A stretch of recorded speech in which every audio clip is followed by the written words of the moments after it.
दुनिया में नई जंग का ऐलान हो चुका है। शुक्र मनाइए कि हमारा देश अभी इसमें शामिल नहीं है और खैर मनाइए क्योंकि हमारा देश भी इसी दुनिया में है और किसी भी वक्त लपेटे में आ सकता है। तो जंग का ऐलान साफ हो चुका है और ये जंग बिल्कुल अलग किस्म की है। न इसका मैदान किसी ज़मीन के टुकड़े तक महदूद है, न ही नक्शे की किसी रेखा से इसे कोई ख़ास फ़र्क पड़ता है। इसका ढांचा इन सब से परे है। हथियार भी अलग तरह के हैं। टैरिफ कहती है दुनिया जिसको, टैरिफ TARIFF। ये क्या बोला है साहब? इस हथियार से निशाना कैसे साधा जाता है, हताहत कौन होता है, सारी कथा आपको सुनाएंगे। लेकिन आप सोच रहे होंगे कि हम जंग जंग जंग क्यों कह रहे हैं। दरअसल अमेरिकी राष्ट्रपति डोनाल्ड ट्रंप अब धमकियों से एक कदम आगे बढ़ गए हैं और अब उन्होंने अपना पसंदीदा हथियार असल में उठा लिया है। वही हथियार जिसको कहते हैं टैरिफ। निशाना साधा है उन्होंने मेक्सिको, कनाडा और चीन पर। बारूद कितना भरा है ये भी बता देते हैं। 25% मैक्सिको और कनाडा पर और 10% टैरिफ लगेगा चीन पर। बाकियों को भी धमकी दे रहे हैं। यूरोपियन यूनियन को अपना अगला निशाना बता रहे हैं। दुनिया हैरान है, परेशान है, लेकिन ताकत है कि ट्रंप पर मेहरबान है। अमेरिका का सिस्टम, अमेरिका का तंत्र अभी उनके हाथ में भी है।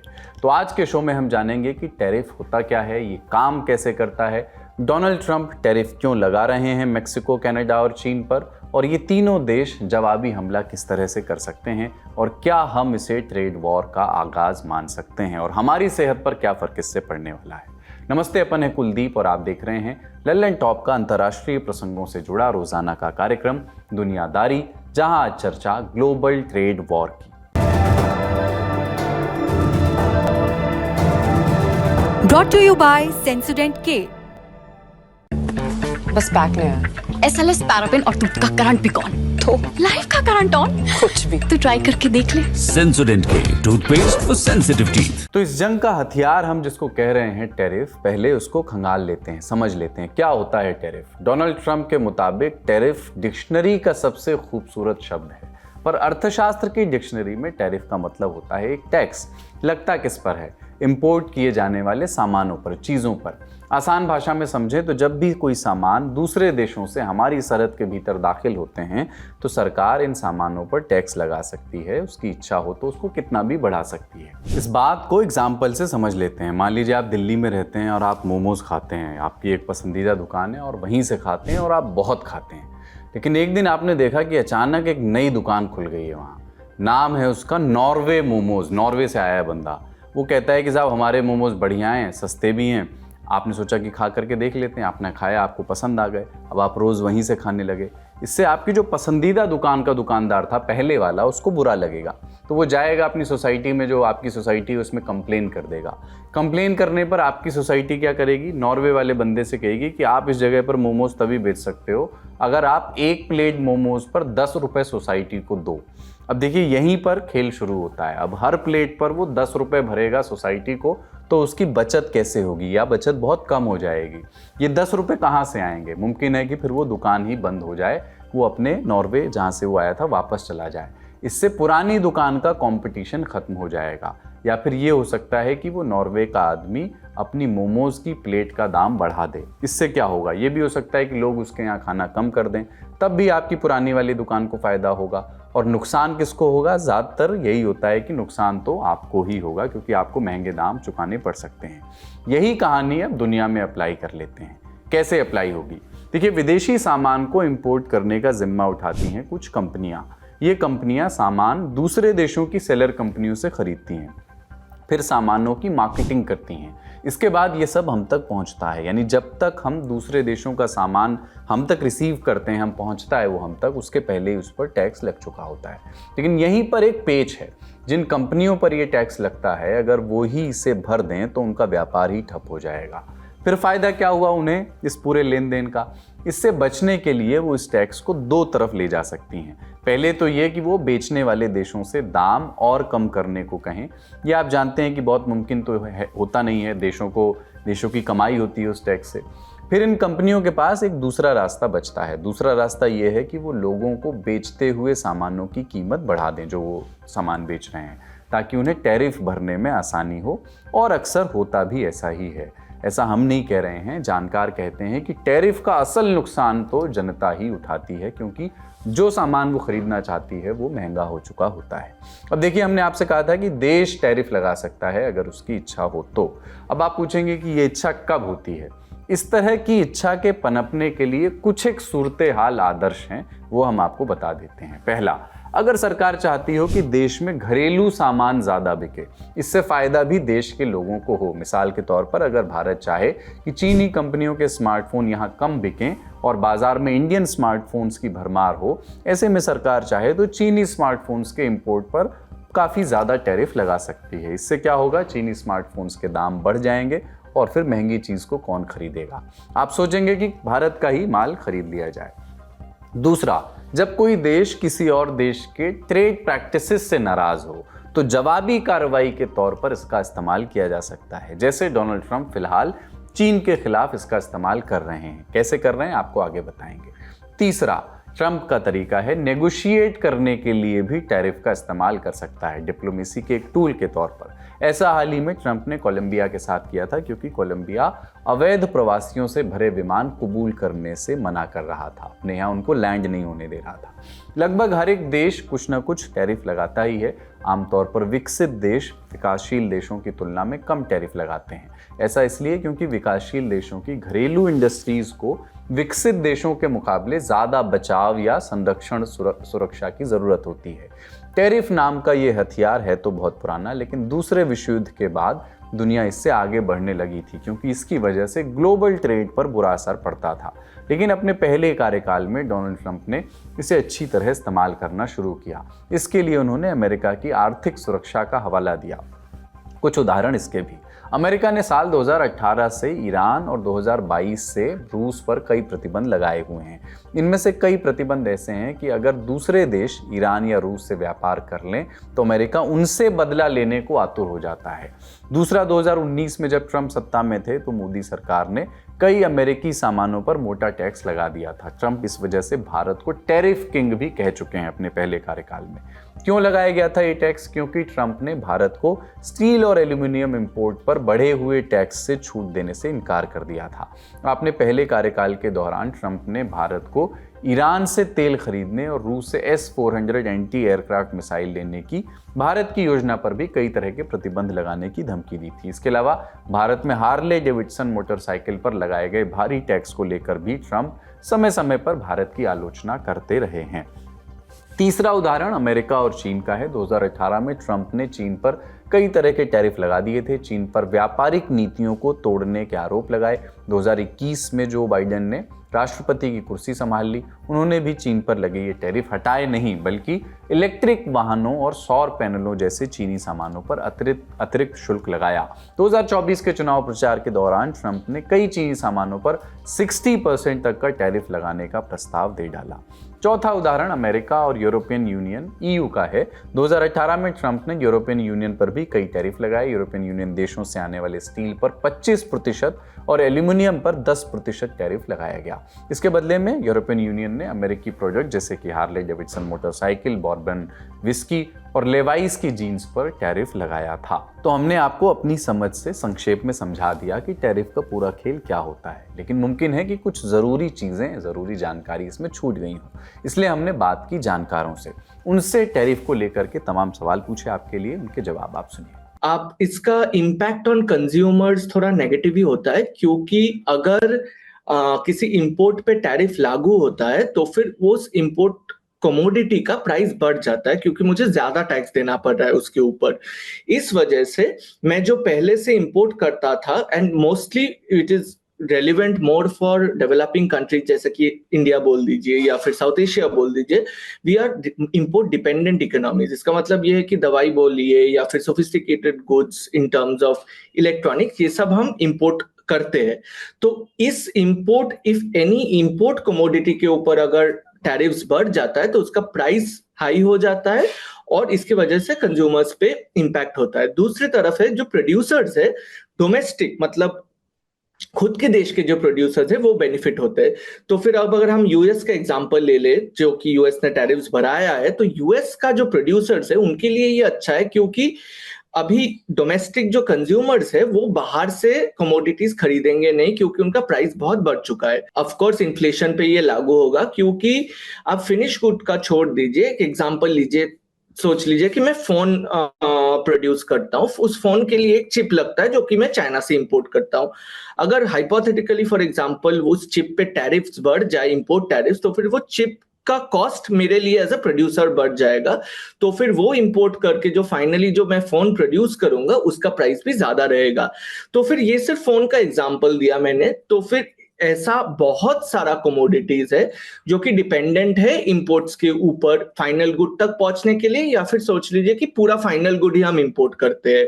तो उस तरीके से अगर हम देखें तो फिर हाँ, इन्फ्लेशन के ऊपर इसका बहुत प्रभाव हो सकता है। अब समझते हैं कि डोनाल्ड ट्रंप चाहते क्या हैं, उनके तर्क क्या हैं। ट्रंप का कहना है कि वो इसका इस्तेमाल करके देश की मैन्युफैक्चरिंग बढ़ाना चाहते हैं, घरेलू उद्योग को बचाना चाहते हैं, देश को चलाने वाले फंड्स को बढ़ाना चाहते हैं। ट्रंप ने चुनावी कैंपेन के दौरान ही इस तरह के टैक्स लगाने के वादे किए थे। 1 फरवरी को उन्होंने एक एग्जीक्यूटिव ऑर्डर पर साइन किया। इस ऑर्डर के तहत मेक्सिको और कनाडा पर 25% और चीन पर 10% टैक्स लगाने का ऐलान हुआ। 4 फरवरी को यह आदेश लागू हो जाएगा। कनाडा के मामले में इसका एक एक्सेप्शन भी है। कनाडाई ऊर्जा उत्पाद पर यह टैरिफ सिर्फ 10% लगाया जाएगा। इसमें तेल, प्राकृतिक गैस और बिजली शामिल हैं। खास बात यह है कि $800 से कम कीमत के सामानों पर भी इसे लागू किया जाएगा। ऐसे सामान अब तक ड्यूटी फ्री थे। ट्रंप ने जिस ऑर्डर पर साइन किया उस ऑर्डर का नाम था imposing duties to address the flow of illicit drugs across our northern border, यानी उत्तरी सीमा के उस पार अवैध ड्रग्स का प्रवाह रोकने के लिए इंपोर्ट ड्यूटीज। अमेरिका की उत्तरी सीमा किससे लगती है? नक्शा देखिए, कनाडा से लगती है। ये अवैध ड्रग्स का खेल क्या है? ट्रंप ने 31 जनवरी को अपने ओवल ऑफिस से एक वीडियो जारी किया। बोले कि चीन फैंटेनाइल बनाता है, इसे मेक्सिको को देता है, कनाडा के जरिए अमेरिका में भेजता है। तीनों ने ही हमारे साथ अच्छा बर्ताव नहीं किया है। एक तो यह कि फैंटेनाइल की वजह से हजारों लोग हर साल मर रहे हैं। दूसरा ये कि इन तीनों देशों के साथ हमारा ट्रेड डेफिसिट बहुत ज़्यादा है, इसलिए भी हम टैरिफ लगा रहे हैं। अब फैंटेनाइल क्या होता है? फैंटेनाइल एक पेन किलर है, लेकिन इसे अवैध रूप से भी बनाया जाता है और क्रिमिनल गैंग्स इसको खरीदते बेचते हैं। ये हेरोइन से भी ज्यादा ताकतवर होता है। साल 2022 में 70,000 से ज्यादा अमेरिकी फैंटेनाइल ओवरडोज से मारे गए। अमेरिकी अधिकारियों का कहना है कि फैंटेनाइल में इस्तेमाल होने वाले केमिकल्स चीन से आते हैं, लेकिन इसमें मेक्सिको की भूमिका क्या है? अमेरिकी अधिकारी फैंटेनाइल की सप्लाई के लिए मेक्सिकन ड्रग गैंग्स को दोषी ठहराते हैं, जो वहाँ के ड्रग कार्टेल्स हैं। अमेरिका का आरोप है कि मेक्सिको की सरकार इन गिरोहों से मिली हुई है। अब इसमें कनाडा की कथित भूमिका क्या है? अमेरिका का ये कहना है कि मेक्सिकन गैंग्स कनाडा में फैंटेनाइल लैब्स चला रहे हैं। कनाडा के प्रधानमंत्री का तर्क ये है कि अमेरिका में आने वाले फैंटेनाइल का 1% से भी कम हिस्सा उनके देश से यानी कनाडा से आता है। इसके अलावा ट्रंप ने अपने social media platform truth social पर भी कई पोस्ट किए हैं और इन टैरिफ पर बात की है। एक पोस्ट में उन्होंने टैरिफ लगाने का ऐलान करते हुए लिखा कि इस फैसले से इलीगल एलियंस को रोकने में आसानी होगी। ट्रंप इस तरह के संबोधनों का इस्तेमाल अवैध प्रवासियों के लिए लगातार करते आए हैं। अब व्हाइट हाउस अपने आधिकारिक बयानों में भी इस संबोधन का इस्तेमाल करता है। ट्रंप का कहना है कि कनाडा और मेक्सिको इलीगल एलियंस और ड्रग्स की तस्करी को रोकने के लिए कुछ नहीं कर रहे हैं। इसके अलावा ट्रंप ने एक और पोस्ट किया, इसमें उन्होंने चुनावी कैंपेन का एक वीडियो पेश किया और उन्होंने इस तरह के टैरिफ लगाने के वादे जिसमें किए थे। अब ये देखते हैं कि इन तीनों देशों ने ट्रंप के फैसलों पर क्या प्रतिक्रिया दी है। कनाडा के प्रधानमंत्री जस्टिन ट्रूडो ने कहा कि हम भी जवाब में 25% टैरिफ लगाएंगे। अगर ट्रंप संयुक्त अमेरिका की भलाई चाहते हैं तो साझेदारी ही बेहतर रास्ता है, इस तरह नुकसान पहुंचाना नहीं। मेक्सिको से क्या जवाब आया है? मेक्सिको की राष्ट्रपति क्लाउडिया शानबाम ने टैरिफ के जवाब में जवाबी टैरिफ लगाने का आदेश दिया। उन्होंने एक्स पर एक लंबी पोस्ट में लिखा कि उनकी सरकार अमेरिका के साथ टकराव के बजाय बातचीत चाहती थी, लेकिन मेक्सिको को उसी तरह जवाब देने के लिए मजबूर होना पड़ा। चीन से क्या जवाब आया है? चीन की सरकार ने इस कदम की निंदा की है, कहा है कि अमेरिका को बातचीत के लिए दरवाजा खुला रखना चाहिए। चीन का कहना है कि ट्रंप का कदम अंतर्राष्ट्रीय व्यापार नियमों का गंभीर उल्लंघन करता है और वो ट्रंप के टैरिफ वाले फैसले के खिलाफ वर्ल्ड ट्रेड ऑर्गेनाइजेशन में अर्जी लगाएगा। अब एक्सपर्ट कॉर्नर की ओर चलते हैं। हमने इस विषय को और विस्तार से समझने के लिए Kalinga institute of Indo Pacific studies के चेयरमैन चिंतामणि मोहापात्रा से बात की। उनसे पूछा कि ट्रंप 4 फरवरी को कनाडा और मेक्सिको के लीडर से बात करने वाले हैं। ट्रंप के फैसले को लागू होने में भी एक दिन का वक्त है। क्या अब भी लगता है ऐसा कि नेगोशिएशन से इसे रोका जा सकता है? कोई तरीका है इसको यहीं रोकने का? बिल्कुल नेगोशिएशन से रोका जा सकता है, क्योंकि डोनाल्ड ट्रंप जब अनाउंस कर दिया कि 25% टैरिफ लगाएंगे कनाडा और मेक्सिको का सारे इंपोर्ट्स में, एक्सेप्ट 10% लगेगा कनाडा से जो एनर्जी आएगा, उन्होंने इशू किया है। नेगोशिएशन करके कुछ भी हो सकता है, उसको रोक भी सकते हैं, उसको चेंज भी कर सकते हैं, मगर कनाडा भी अपना अनाउंसमेंट कर दिया है। 107 billion dollar American US dollar का जो टैरिफ लगाया उन्होंने अमेरिकन इंपोर्ट पे। इसका मतलब यह है कि some kind of trade war start हो गया है। और मेक्सिको का जो प्रेसिडेंट है, उन्होंने तो ये कहा है कि हमें थोड़ा सोच समझ के कूल हेडेड होके हम रेस्पॉन्ड करेंगे। अलग अलग देश अलग अलग हिसाब का अपना प्रतिक्रिया जता रहे हैं, मगर आपका सवाल अगर ये है कि कल ये रोक सकता है क्या, बिल्कुल रोक सकता है। और अगर वो चाहें रोक भी सकते हैं और उसको मॉडिफाई भी कर सकते हैं। अच्छा, ये बताएं कि ट्रंप ने एक बयान में ये भी कहा कि वो यूरोपियन यूनियन के देशों पर भी टैरिफ लगाएंगे। क्या हम ये कह सकते हैं कि अब जो है दुनिया ट्रेड वॉर की गिरफ्त में है? क्या यही ट्रेड वॉर की असल शक्ल है? ट्रेड वॉर हो सकता है क्या? बिल्कुल हो सकता है। इसका कारण यह है कि डोनाल्ड ट्रंप ने पूरा डिटरमिन्ड है कि दूसरे देशों के ऊपर अपना टैरिफ बढ़ाएंगे। और सबसे इंटरेस्टिंग बात यह है कि ये जो टैरिफ बढ़ाएंगे, ये कोई इकोनॉमिक कारण की वजह से नहीं है। उनका ये कहना है कि नेशनल सिक्योरिटी इशू है, तो इसलिए उन्होंने international emergency economic power act को लागू करके वो कह रहे हैं कि अगर मेक्सिको और कनाडा अमेरिका में जो अनडॉक्यूमेंटेड इलीगल इमिग्रेंट्स आ रहे हैं उसको ना रोकें, और जो ड्रग्स आ रहे हैं फेंटेनिल उसको ना रोकें, तो हम ये जो टैरिफ हमने लगाया वो लागू करेंगे ही करेंगे। मगर दूसरी तरफ देखेंगे कि कोई भी 25% टैरिफ को लेकर चुपचाप नहीं बैठ सकता, उनको जवाब देना ही पड़ेगा। और कनाडा ने अपना जवाब दे चुका है, मेक्सिको पक्का देगा, और यूरोपियन यूनियन भी उसके ऊपर काउंटर टैरिफ लगाने के बारे में सोच रहे हैं। मगर प्रतिक्रिया अलग अलग देश का अलग अलग हिसाब के है। चाइना भी अपना अपना तैयारी में लगे हुए हैं। दुनिया में ऐसा कोई देश नहीं है जो कि अमेरिका के साथ ट्रेड वॉर में इन्वॉल्व होना चाहता है। मगर अगर ट्रंप सरकार ने टैरिफ इम्पोज कर ही देंगे, तो इसके जवाब में वो काउंटर मेजर पक्का लेंगे और ट्रेड वॉर होना संभव है। आने वाले समय में अगर ट्रेड वॉर हो गया, ये सिर्फ कनाडा, मैक्सिको, चाइना, अमेरिका और ईयू के बीच नहीं रहेगा। ये ग्लोबलाइज्ड वर्ल्ड में सप्लाई चेन देश के कोने कोने में है। दुनिया के बहुत सारे देश ने अमेरिका में अपना निवेश किए हैं, फॉरेन इन्वेस्टमेंट किए हैं, और बहुत सारे चीजें ऐसे हैं जो एक देश में नहीं बनता, मल्टीपल कंट्रीज में बनता है, और वो जो सप्लाई चेन है उसके थ्रू में मूव करता है। तो ग्लोबल पॉलिटिकल इकोनॉमी पे उसका असर होगा। रिसेशन, एक तरफ से रिसेशन होगा इकोनॉमी में, और सारे प्राइसेस भी बढ़ेंगे और इन्फ्लेशन भी होगा।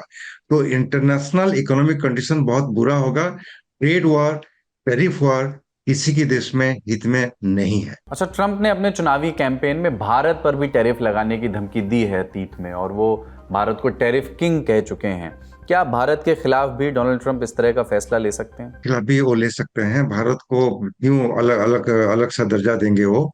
उनका तो ये कहना है कि यूनिवर्सल टैरिफ इम्पोज करेंगे, मतलब भारत भी वहां इंक्लूडेड है। मगर अलग अलग देशों ने, जैसे मैंने बताया, उनका प्रतिक्रिया, उनका रिएक्शन अलग अलग हो रहा है। और जब भारत की बात आती है, भारत का सरकार अभी जो बजट सेशन में जो अनाउंस किया है, कई सारे इंपोर्ट गुड्स पे हमारा जो टैरिफ है उसको कम किया है। 150% से 70%, 50% से 40% हटा दिया है। तो ये अगर हटेगा तो ऑटोमेटिकली अमेरिका को हम एक संदेश दे रहे हैं कि हम भी आपके साथ बातचीत करने के लिए तैयार हैं, और हम टैरिफ किंग ऐसे नहीं हैं। हम एक डेवलपिंग कंट्रीज हैं, अपने देश के हित के लिए जो भी टैरिफ लगाना होता है वो हम लगाते हैं, मगर अमेरिका के साथ संबंध को आगे बढ़ाने के लिए हम कोशिश करेंगे। ट्रंप के फैसले के बाद इन्वेस्टर्स आने वाले समय को लेकर पहले से ही थोड़ा सतर्क हो गए हैं। एशियन बाजारों में भी शेयर्स पर बुरा असर देखने को मिला। ट्रंप के इस फैसले का दुनिया की इकोनॉमी पर क्या असर पड़ सकता है? ग्लोबल इकोनॉमी के ऊपर इम्पैक्ट एक दो शॉर्ट टर्म में होने वाला है, जो कि थोड़ा सा हमें कॉशियस रहना पड़ेगा। वो पहला बात ये है कि जैसे मैंने समझाया कि चाइना के ऊपर टैरिफ डालना, चाइना इज अ कंट्री जिसके ऊपर दुनिया, यूएस छोड़ दीजिए, दुनिया के सारे देश लगभग बहुत इंपोर्ट डिपेंडेंट है। तो फिर अगर यूएस चाइनीज गुड्स के ऊपर 10% का इंपोर्ट जो लगाए है, उसका जो इंपोर्ट प्राइस है वो ज्यादा हो जाएगा। तो फिर यूएस इकोनॉमीज के लिए, जो कि डिपेंडेंट है चाइनीज गुड्स को यूज करने के लिए, अपना कमोडिटीज प्रोड्यूस करने के लिए, उनका प्राइस भी बढ़ जाएगा। उनका प्राइस बढ़ जाएगा तो फिर जो यूएस प्रोड्यूसर्स बाहर के देशों को बेच रहे, वहां पे भी प्राइस का रिपल इफेक्ट आएगा और चीजों का प्राइस बढ़ेगा। अगर 30 साल पहले की हम बात करें तो फिर इतना ज्यादा इंपैक्ट नहीं होता, बट अभी इंडिया प्लस और भी जो कंट्रीज है, वी आर सो ग्लोबलाइज्ड, हम इतने इंटरडिपेंडेंट है अपने ऊपर, ताकि एक कंट्री में कोई टैरिफ्स का कुछ decision, it will have an impact on the entire world economy. हमारा बड़ी खबर सेगमेंट यहीं तक। अब सुर्खियों की ओर बढ़ते हैं। पहली सुर्खी अमेरिका से ही आई है। अमेरिका ने 1 फरवरी को सोमालिया में मौजूद इस्लामिक स्टेट आतंकी संगठन के ठिकानों पर एयर स्ट्राइक किया। इन हमलों में आईसिस के कई अहम सदस्य मारे गए हैं। ये स्ट्राइक उत्तरी सोमालिया के पुंटलैंड राज्य में की गई थी। इस दौरान आतंकी वहां की गॉलिस पर्वत श्रृंखला की गुफाओं में छुप गए थे। पुंटलैंड की स्थानीय सरकार ने भी आईसिस के प्रमुख सदस्यों के मारे जाने की पुष्टि की, लेकिन उनके नाम को सार्वजनिक नहीं किया। पुंटलैंड सोमालिया के कई सेमी ऑटोनॉमस इलाकों में से एक है। यहाँ पर केंद्रीय सरकार का पूरा नियंत्रण नहीं है। 1998 में पुंटलैंड ने ऑटोनॉमी यानी स्वायत्तता की घोषणा की थी। इसके बाद से केंद्र से उनके संबंध अक्सर तनावपूर्ण रहे हैं। यहाँ के कई क्षेत्रों में आज भी स्थानीय कबीलों का वर्चस्व है, उनका कब्जा है। इसके अलावा कुछ जगहों पर आतंकी अपना कब्जा जमाए हुए हैं। इसमें अलकायदा से जुड़े कई संगठन भी शामिल हैं। एक्स पर हमले की जानकारी देते हुए ट्रंप ने कहा कि उन्होंने आईसिस के सीनियर अटैक प्लानर और उनके आतंकियों पर हवाई हमले का आदेश दिया था। ये हत्यारे गुफाओं में छिपे हुए थे, लेकिन हमने इन पर सटीक हमला किया। ये सभी अमेरिका के लिए और हमारे सहयोगियों के लिए खतरा थे। हमने सिविलियंस को बिना नुकसान पहुंचाए इस हमले को अंजाम दिया है। दूसरी सुर्खी इजराइल अमेरिका संबंधों से जुड़ी है। 3 फरवरी को इजरायली प्रधानमंत्री बेंजामिन नेतन्याहू अमेरिका के दौरे पर पहुंचे। वहां उनकी मुलाकात राष्ट्रपति ट्रंप से होनी है। इस दौरान गजा, हमास, ईरान और इजरायली बंधकों की वापसी पर चर्चा होने के आसार हैं। इसके अलावा ट्रंप इजराइल और सऊदी अरब के रिश्ते को सामान्य बनाने के लिए भी एक बड़ी बैठक कर सकते हैं। नेतन्याहू की अमेरिका यात्रा से पहले उनके ऑफिस ने बयान जारी किया, बताया कि प्रधानमंत्री हमास के साथ हुए सीज फायर के दूसरे चरण पर चर्चा करने के लिए वहां जा रहे हैं। वहां ट्रंप सरकार के middle east ambassador Steve Witkoff के साथ दूसरे फेज की शर्तों के बारे में चर्चा होगी। वहीं ट्रंप ने भी कहा कि नेतन्याहू के साथ हमारी कई बैठकें निर्धारित हैं। तीसरी सुर्खी इजराइल से जुड़ी है। प्रधानमंत्री बेंजामिन नेतन्याहू ने इजराइल डिफेंस फोर्सेस यानी आईडीएफ के नए चीफ का ऐलान कर दिया है। इस पद के लिए रिटायर्ड मेजर जनरल एयाल जामिर को चुना गया है। एयाल जामिर पिछले आईडीएफ हरजी हलेवी की जगह लेंगे। हलेवी ने पिछले महीने इस्तीफे का ऐलान किया था। एयाल जामिर आईडीएफ के 24वें चीफ बने हैं। 6 मार्च से वो अपने पद की जिम्मेदारी संभालेंगे। 28 बरस से वो इजरायली सेना में हैं। नए चीफ बनने से पहले वो प्रधानमंत्री नेतन्याहू के सैन्य सचिव भी रह चुके हैं। जामिर ऐसे समय में सेना की बागडोर संभालेंगे जब इजराइल गाजा में सीज फायर का समझौता दोनों के बीच हो चुका है। इस डील के कारण देश में सेना और सरकार पर हमास के सामने घुटने टेकने तक के आरोप लग रहे हैं। अब उन पर देश के लोगों का भरोसा जीतने का दारोमदार होगा। आज का दुनियादारी यहीं समाप्त होता है। शुक्रिया, शुभ रात्रि।